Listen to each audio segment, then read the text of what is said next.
Yelling at his kid.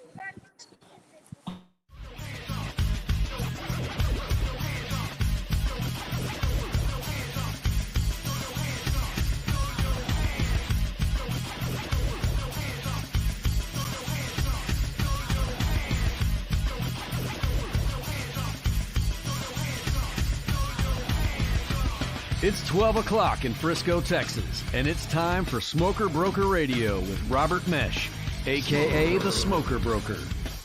Robert is the owner of Small World Realty and has employed hundreds of real estate agents in his 17-year career. He has instructed and mentored over 10,000 real estate agents at the highly acclaimed Champions School of Real Estate and is considered an expert in Texas residential realty. Robert is also an advocate of true entrepreneurial spirit and has helped many to transition from corporate America into the world of self-employment. And now live from the studio to your world, the Smoker Broker. Hey, welcome to Smoker Broker. I'm Robert Mesh, and I am the guy they call the Smoker Broker. That means I'm a competitive barbecue guy and a real estate broker. Very hard to find that type of combination. Hope everybody's doing well. Hope you're having a great Thursday. Who's president? Is it me? Is it Brent? Is it somebody? Is there a president right now? You know, we're sitting there gasping through all these counts, and it's a tough time for everybody. I think it's very difficult to watch the election process. And again, we don't talk politics on the show, just really mere facts about what's going on and how it affects real estate. Of course, the markets and the election affect what we do in real estate. So we'll have a brief intro just discussing that and a little bit about COVID effects. And then we'll get into our primary topic today, which I don't even think I told Mark, maybe Brent told him, but our topic today is going to be do not quit if you're a real estate agent and you're starting to consider. Don't do it. And I'm going to tell you why here in just a bit, but I want to go through this intro before we get to that. I think you're really going to enjoy this part or this particular segment, because this one's not so geared on factual and theoretical how it affects your real estate knowledge and your instructions, but more on your emotional side as to what does real estate look like. How's it affecting me? Why should I do this? So I think it's going to be very beneficial. I do this at the end of the year. Every year, I will have this conversation with my crew, and I decided today that I was actually going to do it on the radio show as well, because I think everybody benefits from it. So I think you're really, really, really going to enjoy that. So back to the election. There's so many difficult pieces. You have so many people that are feeling, I guess I'm going to say, hurt right now. And when I say that, it's on both sides. The hurt is genuine because it's not one side or the other. You know, you have the Trump campaign very hurt by the fact that they believe that the counts aren't right and that this extended mail-in ballot isn't correct. And again, that's neither here or there to discuss, but it's a fact that there's some pain right now in that campaign. You have some pain on the Biden side of the coin, because there are a lot of Democrats in the country right now that are very hurt that this result was not a landslide. You have a lot of people that believed that this was going to be a landslide to send a message to the country that they feel that things are going wrong. And that is not what happened. Again, these are not political conversations. This is what actually has happened. This is actually what is out there and is going on right now between those parties. One thing that was interesting, and it came from a very interesting source, and I'm not going to say who it is because I dislike him to some extent, but the fact that I do dislike him, the comment that he made, I thought was very real. One of the comments was made that no matter what has happened, no matter what does happen, something that is sincerely wrong right now are the way they're polling people prior to these elections, because there is no doubt about it. Those polls were wrong. They were wrong the last time, and they're wrong again. So something needs to be done about the way those people are polled and the information, because it is not correct. You know, it's not correct. It's been proven that it's not correct. It casts a gray shadow on the people that we elect as to what is the country really thinking. And this came from someone who is on the Democratic side that is acknowledging, which it was the polls were very in favor of a Democratic landslide. This is someone who's very highly Democratic that's saying that is not right. Those things were not right. They weren't even close to right. And they still might eventually be wrong. Amazing how close that race is. You want to talk about something that's incredible. Look how close the margins are in those states. I mean, that is absolutely insane. I have a different outtake on the election process. And believe me, I've got a lot of friends, especially those in high up places, that they are just like watching every second as to what happens. I'm not so much like that. I have to admit, I am more of the type that no matter who's elected, yeah, it can affect me in certain ways. But I will tell you, the truth is, no matter who's elected, my problems typically didn't come from one of those two. The problems that I have always been self-created or caused by someone else, but not the two people that are running for this country. And in the end, that's the life that I lead. Now, don't get me wrong. That doesn't mean I'm just dismissing the fact of who's the president is not important and who I hope would become the president. But I am telling you from a factual standpoint, if your life is caught up right now in being bitter about the election, maybe you should take just a step back and really look at what this is going to end up, because we do still have bigger issues. And the biggest one being COVID. COVID is still out there, and it is still affecting how we run our daily lives. So look, the election's important. It does have massive consequences and opportunities as to who gets elected. No matter what, there is going to be great disappointment in this country. But life goes on. We move on. We adapt. We're very good at that. So if there's anything I'd urge you today, no matter what your political affiliation is, just remember your life is still your life, and you still have those issues to deal with that really are not going to be affected by those two guys. Yes, some people will have bigger effects than others. And yes, we all want to make a statement as to who wins the eventual race. But in the end, no matter what those results are, to show anger and, God forbid, violence, they're already talking about that too. Nothing will be solved by this. And if you want to have a great appreciation for this country, look how many freaking people got out and voted. That is absolutely incredible that many people in this country actually went out there, which most people believe their vote doesn't count.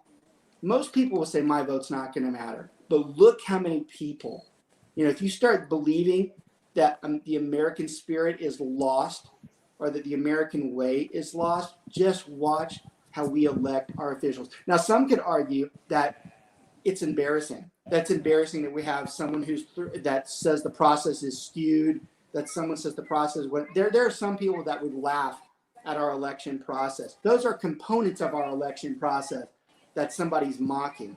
In the end, a lot of the people that live in this country want to say that we want this particular person to lead. And even though it sounds like it's easy to vote, it's not the easiest thing. Some people get caught up. They're like, I don't want to go do it. I don't want to go stand in line.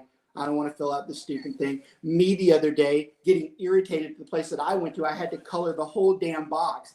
And the fact that I missed like an inch of it, they're like, well, you got to go back. God, no wonder why nobody wants to freaking do this. So there are things that are flawed in the process itself. But the fact that many people still care about what goes on in this country shows that the American spirit is alive and well. And it does show that we are still the greatest country in the world when it comes to making sure that we have rights and that we have the freedom to say what we want, whether we don't like the president, whether we do, or the one that's coming in or going out. We have the right to do that. And I love that. A little high motivational speak there a little bit today, but more so on an empathetic level. I talk to a lot of people in a given day. My life is affected by the attitudes and the emotions of everybody that I deal with. It's very hard right now, the last couple of weeks, because people are frustrated with what's going on. I would just employ that you can still have that frustration. You can still have those concerns as they're still valid. But in the end, the biggest concern with us are usually the things that we can affect, not somebody else. So anyways, it does affect real estate. It does make a difference as to how the elections are turned, because they do affect the financial markets, and it can cause a pause into the euphoria that we've been seeing in real estate with the record months that we've had. Obviously we have had record months, and we are doing very well. And we're going to continue to do very well, provided that the economy does try to stay on track. And I think the elections will have an interesting perspective as to how people view the financial markets. And it's funny, the last couple of days, it's like this. They just cannot get a feel for what it needs to be. So hopefully that all gets worked out. But the real estate market will continue to thrive. I've said on many shows in the past, and I'm going to continue to say it because it's an active issue that we watch. We do keep our eyes on the unemployment ratio in this country. The unemployment in the ratio in this country definitely affects real estate. And at this point in time, it's been geared towards more low-income workers that have been affected. But at some point, that middle management in America gets affected by job cuts and job reductions as we move into 2021. So that's something that we keep a real close eye on. And that is something that, from an election purpose, we do keep our eyes on, which one will that cause more of an issue with. So there's definitely things that are at stake there, but they do affect us in the real estate market. COVID's not going away. Even the election, it's not going to move through. It's still out there. I will admit, kind of interesting that we rarely have heard COVID the last couple of days. That doesn't mean that anybody's just disacknowledging it. And I think there was still a record amount of cases yesterday, but it does show we pay attention to what we're told to pay attention to and not actually is what's happening. So COVID is still out there. We still deal with it heavy in the real estate industry. And we're going to continue to use those models as we watch and hope that at some point a vaccine kind of backs these things off. Keep in mind, from a real estate perspective, we still have a lot of clients who have their kids at home right now through virtual schooling and that are making decisions on whether they should sell their house to buy a bigger one. So yes, when they should. You think about it, a lot of times when we do our opening, someone's like, why are we not on topic yet? I go, we are on topic. I go, because this is daily topic. The one we're talking about now is a theoretical, over time topic. This is daily. So when you watch the show and you watch the intro, you're like, why are you guys always like 12 to 15 minutes into before you've actually discussed the topic? This is the topic because it does affect us in what we're doing. So we have people that are making decisions on their housing purchases and sales via are their kids going to stay virtual or not? And that question has not been answered yet. Right now, there are still a lot of people in this country that their kids are going virtually. And the real concerning thing is going to be, even if COVID has a reputable vaccine, do they go back? Do they start making the argument, I never liked the school system anyways. The kids get bullied. Their kids are terrible. My kids are much better off here. How much you want to bet that becomes a conversation piece for this country at the beginning of 2021, whether some of the kids are better off out school or not? I have an opinion on that. I'm not going to give it because I think it is political. I'm curious to see the numbers, how it affects people coming to work, with kids not getting sick. How many people are not taking off from work because their kids are sick? I wonder what that number is. Right. Yeah. I mean, we are affected by this.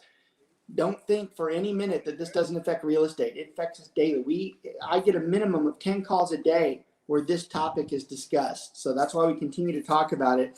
And we're trying to give you a more informative path on what it is that we try to do to understand those trends that are out there and how we get around them and how we help people get past them, because they are out there and it's our job to make sure we're knowledgeable. So part of the show is informative, that you have a current event national scheme type of understanding, because it will affect your real estate discussions as well. I would absolutely urge you to constantly remove the politics out of your conversation, because they still come up, because in the end, that is not what's really going to affect these particular motions. But we have to address them. We have to be able to understand them.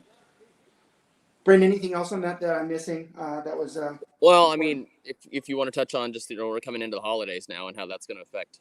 Yeah, and y'all, Brent, I don't know, your background's awesome out there wherever you are. You probably can't hear him as well because he's outside. But I'm outside. I'm in Broken Bow right now. Oh, you're in Broken Bow. Great. Yeah, those of you who watch across the country, Broken Bow is just north of the Dallas-Fort Worth area. Beautiful area. A lot of people in Dallas-Fort Worth go out just to relax, and this is a great time of the year to be out there. Love that area. Look at that back screen that he has there. That's gorgeous in there. Brent, fortunately for him, I'm probably going to do majority of the talking today anyways, so he's probably thrilled by that. Today? Yeah, right. When there's not a show that I don't.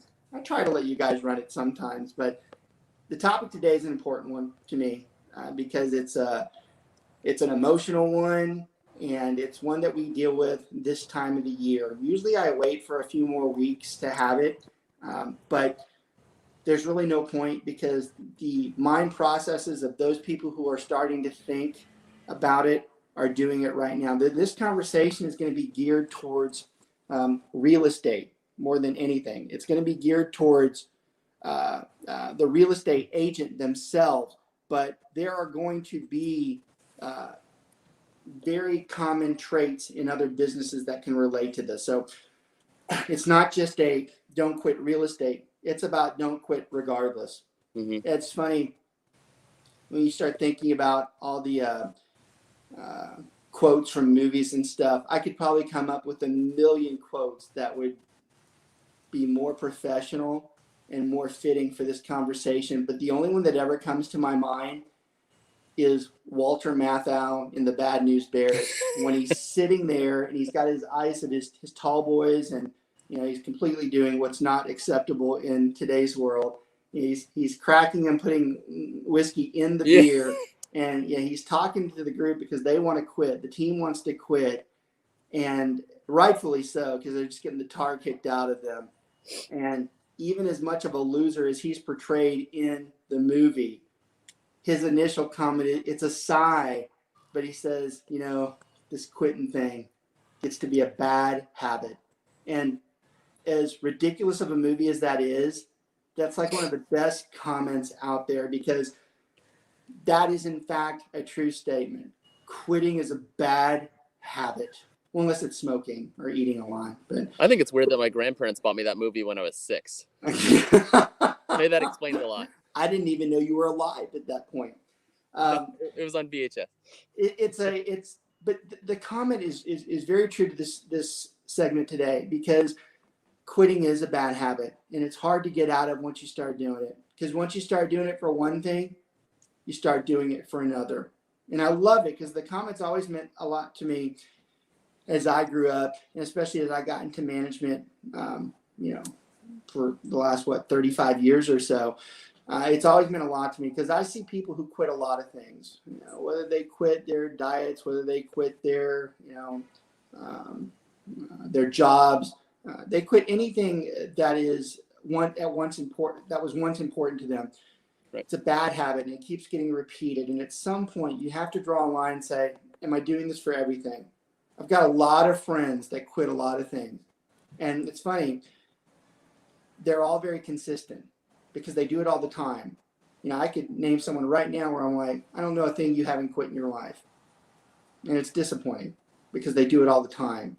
It's not a habit that you want to be a part of. You don't want to get in the habit of quitting, okay? Now, this is why this is important to what we're talking about today. This time of the year, this is when real estate agents, they start getting their renewal bills for their board, which is basic for the general public. Those are the people that we pay for our MLS and the keys that access to get into your home. This is the time of year where those bills start going out, and they're expensive. It's typically $500 or so to renew for your beginning of 2021 or the beginning of your next year. Now, this is a compounded problem for some people, because some people haven't even paid the last quarter dues, or maybe even the quarter before that. So now, not only do they owe $500, they owe like $1,300 to $1,400 to $1,800, and now it's almost insurmountable for them to continue as a real estate agent. Now, that conversation is more difficult, because in the end, finance does matter, and you have to have the funds to be able to pay these people so that you can continue as a real estate agent. So the further hole that you dug can be a little bit more compromising than the topic that we're having, but I'm still going to throw them in there. We're talking about the people that maybe they don't have all the money in the world, but they damn well have enough money to pay those dues. They're not hurting to do it. I'm talking about those people that are just choosing not to do it because they feel that it's not in their best interest anymore. So those are the people that I'm talking to this afternoon and for the next 30 minutes to 40 minutes or so, because those are the ones I'm reaching out to. There are so many agents, as they get to the end of the year and they get this bill, the obvious comment comes up. Am I really willing to pay $500? And of course, it's at Christmas time too. It's a lousy time. for those dues to be due. So they're dealing with personal issues as well, but they're like, should I really pay this $500? And then the reasoning or the excuses start coming in. And the first excuse is, I haven't sold anything. All right. So that's number one. Haven't sold anything. Why should I keep paying this and all the money that I've already, what you would consider to be wasted, which is not? Why should I continue doing this? So you have that person out there, right? Okay. Then you have the person that has sold some property, but their pipeline's dead. They don't have anybody in the pipeline. These are some of my favorites. And when I say that, I don't mean it. But these are the excuse builders. These are the ones that typically will say, well, I really don't have anything going, so I really don't, there's no need for me to continue this. I've been teaching too much, or I've got, this other job has started creating more. I didn't know this. It's mounted excuses.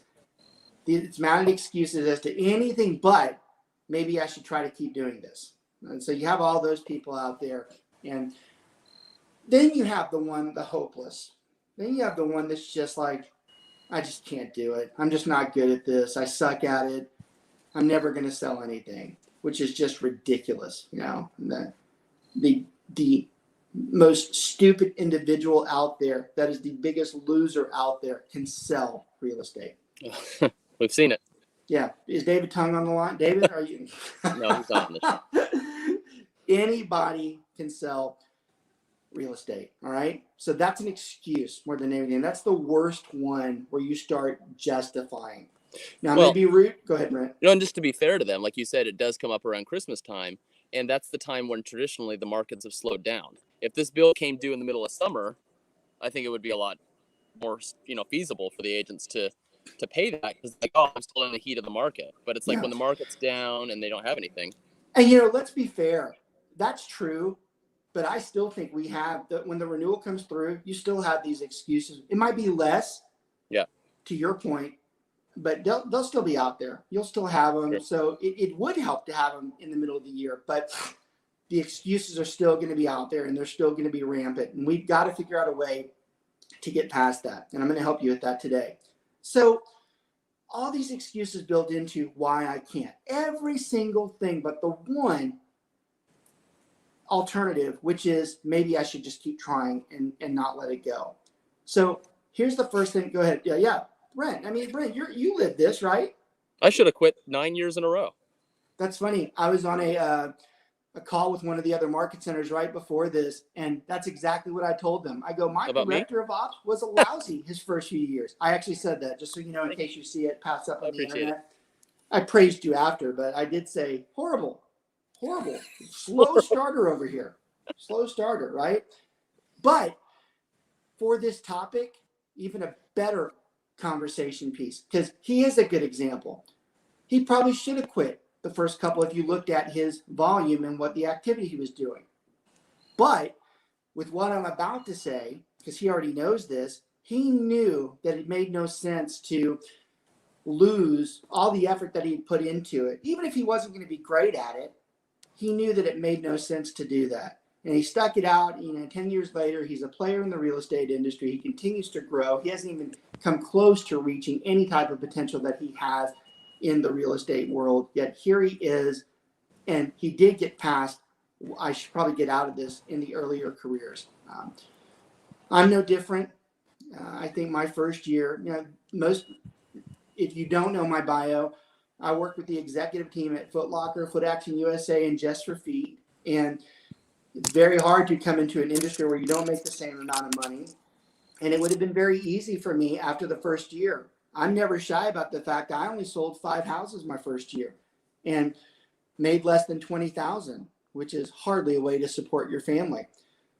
I could have easily quit, but I knew it was the right thing to do, continue, because I knew that other people out there had done well that I didn't think were that good at it.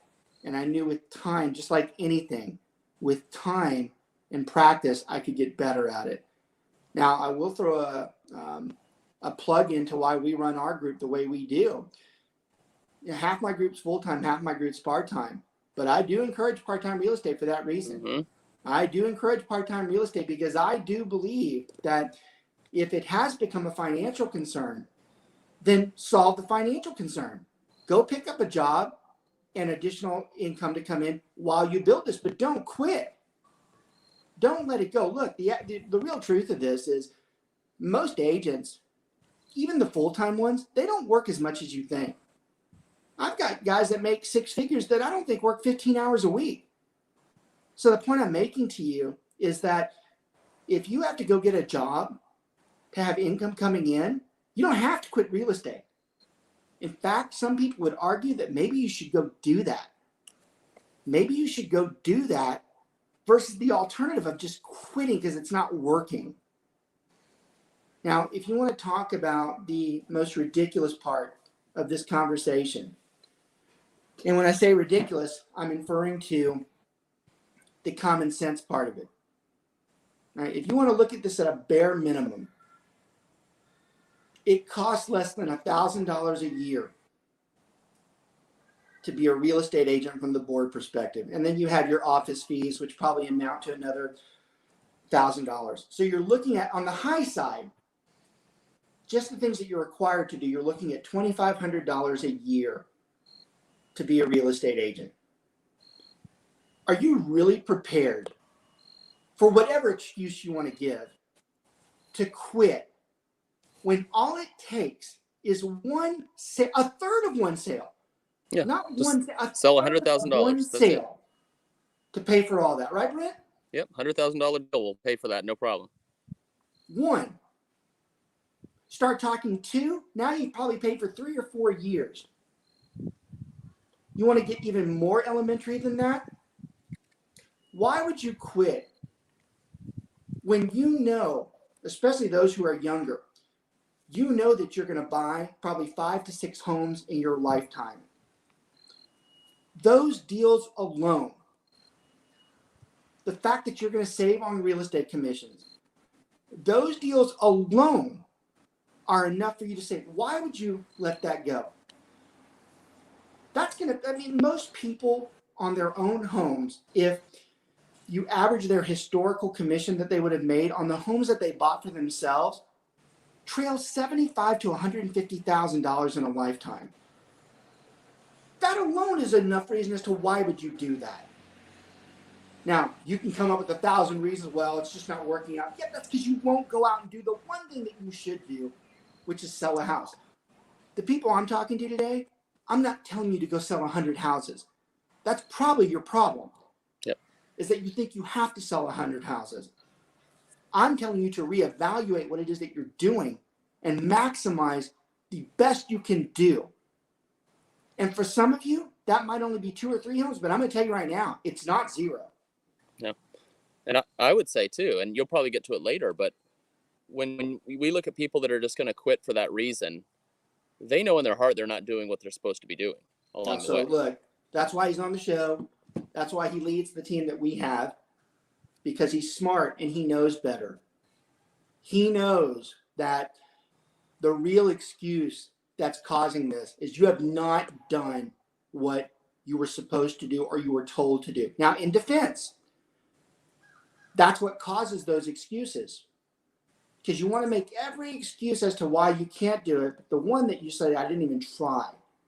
Now, even for those of you that don't want to try, I'm even still arguing off of the comment I just made. You still shouldn't quit for your own personal stuff. You think that you're losing $500 because you have to pay the renewal board dues right now? You think it's costing you $500? I would argue it's costing you $10,000 to $15,000 if you buy a house in the next couple of years. Mm-hmm. You have to expand your thinking. You can't be short-sighted. You have to look at the further thing. And look, I'm biased towards this conversation. I do have a huge team. I do continue to build that team. I personally think that everybody in this country should have a real estate license. I believe that. I do. I think you're foolish to not have your real estate license. Even if it's for your own personal dealings. Why would you not have it? So for someone sitting there contemplating quitting, those alone should be enough for you to say, why should I do this? And I'm going to reach out even further. and this is probably the punchline that I usually wait till 12:50, but I'm going to bring it in now because I think it's just as important. And we might not even go to 12:50 because this message isn't as long as you think it is. This message is more geared on listening to me and what I'm telling you. But focus in on trying to sell at least one house. Those of you who have had all these excuses and all these reasons for why you should quit right now, I want you to look me in the eye and tell me that you don't think you're capable of selling one house in the next 3 months. Because if you can say that, then you got a pretty low opinion of yourself. And you've got some other issues that maybe you need to be contemplating. Because I'm telling you right now, anybody should be able to go just one. Forget the 20 or the 30 that someone told you were going to sell. Forget that. Sell one. Go out and look for one house. Do whatever you can. For once, actually contact your family, which you were supposed to do monthly. For once, go contact your contact database and the friends that you know and tell them that you're ready to help them purchase a house. Once, one time, do the right thing. I'm not asking you to go sell 30 or 40 houses. I'm telling you to do one, because you know what? If you sell that one, a lot of your problems get solved. One, you do have enough money to pay the board and your office fees. Two, now you have extra money. You can do whatever the hell you want with it. You can go waste it. You can go pay off debt that's mounting, or you can save it so that when the real estate market goes down, you have extra money, which is the preferred method. But you have it, and you get addicted to it. And when you get addicted to it, you start trying harder. Stop looking at the 20, the 5, or whatever some coach told you to do. Go sell one house. And the most important reason that one house is important is for your own self-well-being. Because it'll show you that I can do this. I am capable of doing this. And I have been making a lot of excuses. It just might motivate you enough to do it. Now I'm going to take another spiel or another angle here that I think causes this disruption in the real estate market. And I guess I should be more clear. I guess I haven't told everybody why we're having this conversation. A lot of real estate agents quit as they get to the end of the year. Over 40% of the industry starts quitting at the end of the year because of these dues. So I guess I should have clarified why this is more important. Because now is the time that they start making the people that are going to quit are already starting to think about it. Because the fourth quarter dues are due. So they're like, I'm just not going to do it. Okay. Yep. Now, one of the things that contributes to this, and this is very unfair to the brokers. In fact, I'm very complimentary to all my my competing brokers. I have a very good relationship with them. But if there was one negative I would have towards the traditional real estate broker, those of you that tell an agent that they're going to make $100K in their first year, and take this with tongue in cheek and an asterisk, because you can look at this several different ways. You're part of the problem. You told somebody the general script. You told them that they were going to make that money. Common sense has to dictate. If they get to the sixth month and they're not producing and they don't have anything, they're going to demoralize themselves, because they're going to sit there and go, I suck. This guy over here told me that I was going to make $100K and I haven't sold one thing. So obviously I'm the problem, which there is some truth to that. But to sit there and say you failed because of that, that is immorally wrong. That is not correct. Well, you told me that I'd be lucky to make $100K in my career combined. So I did. I'm really surprised that you have. I'm surprised you surpassed it. That first year alone, to tell somebody that, y'all, the odds of you making that kind of money in your first year, they are low. Now, I'm always pessimistic about the first year. You know, by the second or the third or the fourth year, in Brent's case, the fourth or the fifth year. 8th year.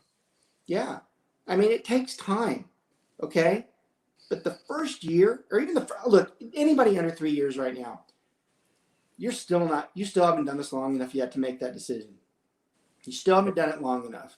And I'm begging you, do whatever it takes to sell one house.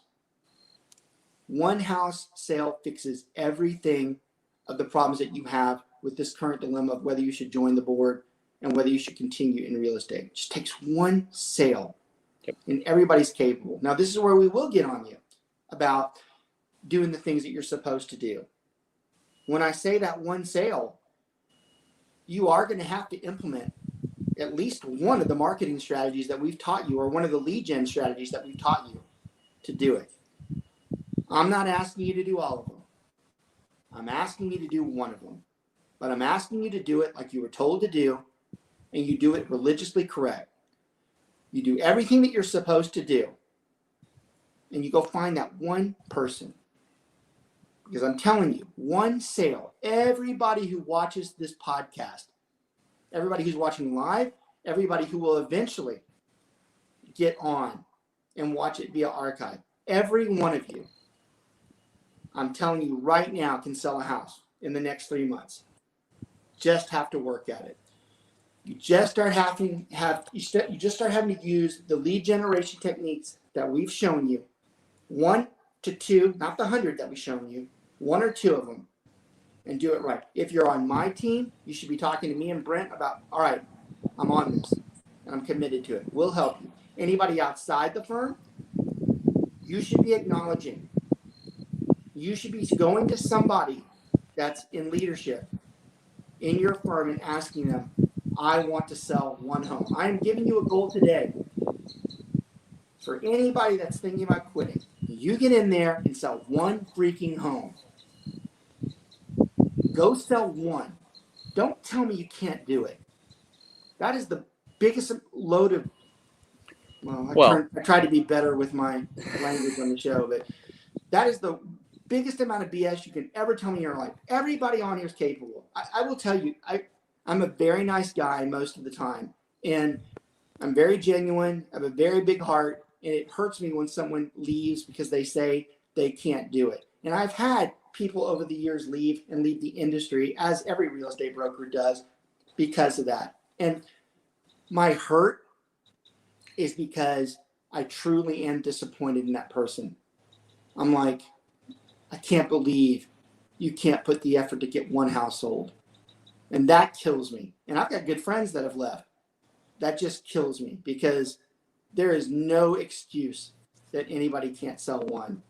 Anybody who doubts themselves, anybody who says I'm not good enough, that's ridiculous. We can take the worst person, the most lazy person, and go get them to sell a house. You just have to try. So I'm begging you. I'm imploring of you. Start looking at your goals. Get rid of I'm going to do 20 or 30 because you're only setting yourself up for disappointment. Go out there. If the worst reason is so I can make up what I've already lost, then that's a good one. But the goal should be much bigger than that. The goal should be I'm going to start expanding on this. I'm going to start making more money because I finally decided that I can do this. And I want to reach out to more people, and I'm gonna start doing more lead gen. Well, and activities. what is more painful to you is starting doing lead gen and doing things that makes you uncomfortable, or giving up on this potential dream. There's a lot of things that we're asked to do that aren't that uncomfortable. Robert's very good about not pushing us to do stuff that's extreme, but there are some things that you have to do that do make you slightly uncomfortable, and you need to push past that if you want to realize that dream of making it in real estate. Yeah, you have to have I can't fix your passion and your attitude issues. Those are things that you're born with. But I can damn well tell you what's right and wrong. And anybody who's at that position to think that, and I'm talking again to 2 or 3 year people too. If you think you're at a point where you need to just, throw in the reins, that's just the worst thing you can do. There's no excuse for it. And again, it's as close as disappointed as I get to anybody because there's no one that can sit in front of me and tell me that they can't get a house sold. It is a total lack of trying on so many different levels to where you believe that you can't get a house sold, especially in this market. People are selling their houses within minutes. I was going to say, to be fair, To be fair, I did start in 2010. So I don't like to give him very much credit, but I will. He started in a lousy year. He started in the worst market depression in over 50 years. And he probably could use the excuse that it was impossible to sell one or two for a few years. It was just an excuse. It's just an excuse. Anybody's thinking about quitting, it's just like what I started off with. It's a bad habit. It's a bad habit. All of you who had a spouse that was supportive, that wanted you to do this, that encouraged you to, they're never going to say they're disappointed in you. Well, some might. But in their head, you better believe they're chalking that up to, I knew he or she couldn't do that. Yep. Your pride alone should kick in and not let that happen. Your pride alone should be able to say, well, I'm at least going to go sell one, and then I'm going to take that money and completely waste it on something that the other one didn't want. At a minimum, that's a good one too. There are so many reasons not to quit. All you ever think about are all the reasons to quit. There are so many reasons not to quit. When we bring people in, and you've seen in the chat, you see a lot of my agents will tell you how I feel about this. Because those that have been with me long enough, I do the same spiel every year. Some could think it's redundant or not necessary, and I would just look at them and go, wrong. That's necessary every time at this part of the year. Because you have that many people out there thinking they're useless in real estate. And the reality is that's just not true. You should be encouraged to go sell a house. Now, there's nothing like, those of you who haven't done it yet, there's nothing like selling your first house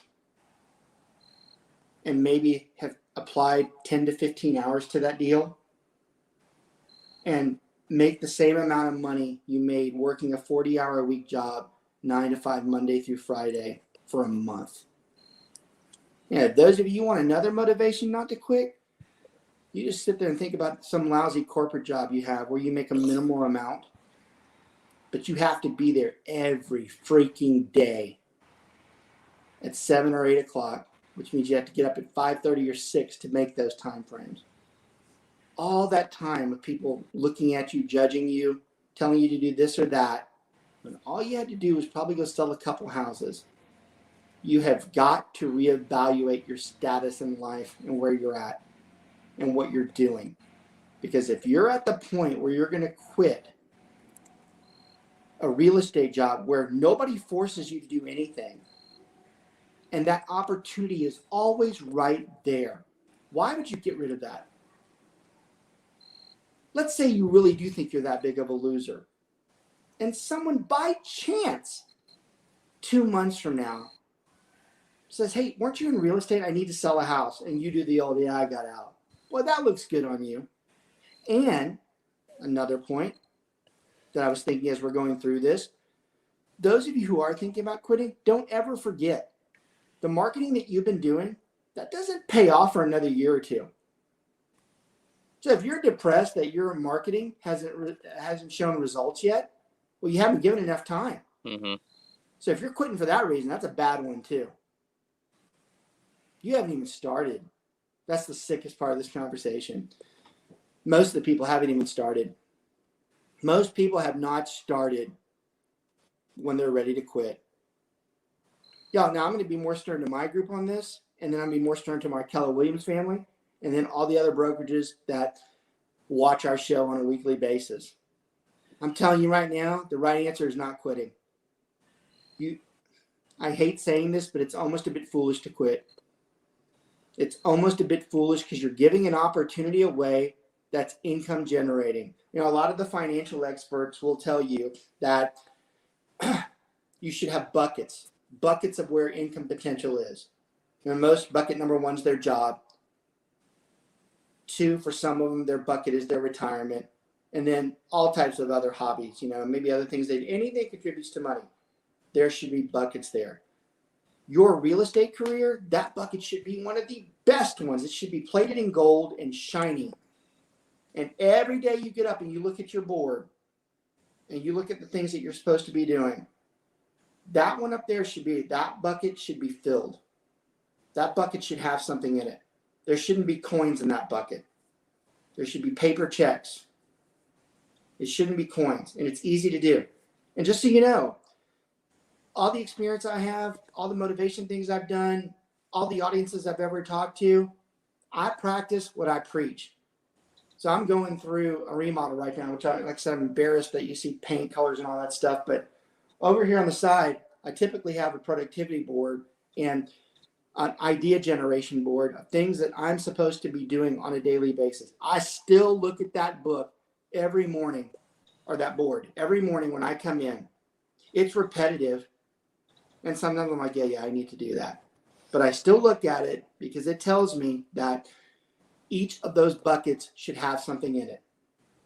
And if there's nothing in that bucket, that means I've neglected that bucket for whatever reason I want to make. And so be it, if that's the case. But going forward, it should now be that bucket needs to start having something in it. Maybe someday the bucket's overflowing and I need another bucket.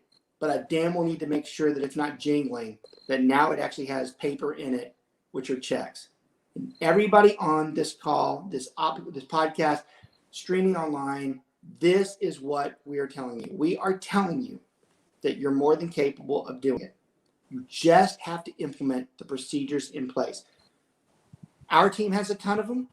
You know, if you need that, you can always come to us. You know, I'm very easy to reach. It's smokerbroker@kw.com. You can come to us anytime and I'll help you with that. Because I'm telling you right now, there's no excuse except giving the excuse that you're not going to do it. That matters right now. All right, I want to do a quick shout out to our sponsor before we head on out of here. We're always grateful to have sponsors on the show. We do have a lot of views, especially in the real estate industry. So if you are a vendor, it's a very good idea to sponsor on the show. It does not cost very much to do it. You'd be surprised how much it costs to get your name down there and the amount of people that watch it. You know, we're very fortunate that we have one of the premier home inspectors in the Dallas-Fort Worth and the state of Texas area. He's really Dallas-Fort Worth, but his company is the state of Texas. Martin Cooley with BPG Inspections. You know, we have a lot of choices with home inspectors, and we give our clients choices. We don't tell our clients just to go with Martin. We say, look, here's 3. You need to interview each of these and choose the one that's best for you. But I'd be lying if I didn't say that we give a little bit of nudge to Martin because, one, he's been with us for the longest time. He's never made any mistakes from our standpoint. He has a great bedside manner. He's more than capable of telling you exactly what's wrong, but in a very proper way, not to scare you. And so his phone number's below, 817-401-3240. He's with BPG Inspections, which is housed by the Fidelity family. He has his bio right here. That I can't remember where we get those things from, but his bio's out there. His stuff is out there on the. I think it's on his website. It's on his website. On bpginspections.com. bpginspections.com. His information is out there. But again, his phone number is the best way to get in touch with him. But we thank him all the time for being a great friend and a great business partner. All right, Brent. Before we split, is there anything I missed? Or is there anything I should have? This is a longer conversation, or it can be. But the point of the matter was to stop you. If you're thinking about this, you've got to stop that type of thinking because it's bad for your health. It's bad for you, and it just doesn't make any financial sense. Brent, is there anything else I should have said? I would just say, and I harp on it all the time, but find your why. What's the reason you really got into real estate? And is it for your kids? Is it for your family? Do you like to vacation? Do you just drink a lot and you want to have booze money? And that why is pushed out to everything that you do. It's not just the why did you do real estate, is does real estate contribute to that why in any shape, form, or fashion? Is it this much? But if it contributes, it contributes. And if it's a low overhead cost, and y'all, we didn't even talk about the positive. We didn't talk about the people that eventually make $200,000, $300,000 and make a career out of it. We didn't talk about those people. We're just talking about the people that don't even give that a chance. And that's bad. Yep. You are cutting yourself short. I'm going to tell you, if you're on my team and you're thinking about sending me that message, I'm not telling you to stop it for your own personal thing. I'm telling you to do it because it's not the right thing to do. And I'm going to get these texts and emails over the next couple of months where this happens. But I'm imploring you not to do that. Not for me, for yourself. I'm telling you, there is no excuse you can give me that would be me justifying telling you that's the right thing to do. And I ain't no dummy. And that's why I say ain't. I'm very well respected in this field from a business background. I know what I'm doing, and I'm telling you it's wrong. It's wrong in every sense of the matter. It's wrong. You shouldn't do it. You should stick it out. Yes, I know some of you have financial issues. Yes, I know that some of you literally cannot do that financially. I don't like that answer, but I know it's a real one. All right. And there are bigger problems when that happens. And for those people, I'm not just sitting there telling you not to, but I very well could argue that maybe your problem with that is you're not emphasizing more on this end of it. Because maybe if you did this a little bit more, that wouldn't be a problem. Make it work. Yep. There's no excuse. I constantly quote Nike's famous slogan because it's the most true and the most simplistic one out there. Just do it. Stop with the excuses. Stop with the I can't, I don't have the time, I'm not good at it. Just go do one. One. I'm asking you to do one sale in the next 3 months. Do not let a $500 renewal bill stop you from doing what could be a lifetime passion. Okay? Y'all, have a great weekend. Fingers crossed that the country moves through the election process and that it's not as much of a bidder for one side versus the other. But get ready. The holidays are coming up. They're going to be difficult because of the situations we have in place, but make the most out of them. Start getting ready for 2021 right now.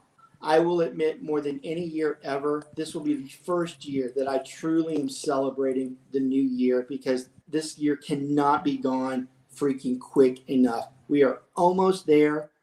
We are almost at the doorsteps. Try to enjoy the holidays. And thank you so much for watching. Pass our stuff on to everybody. We will catch up with y'all next week.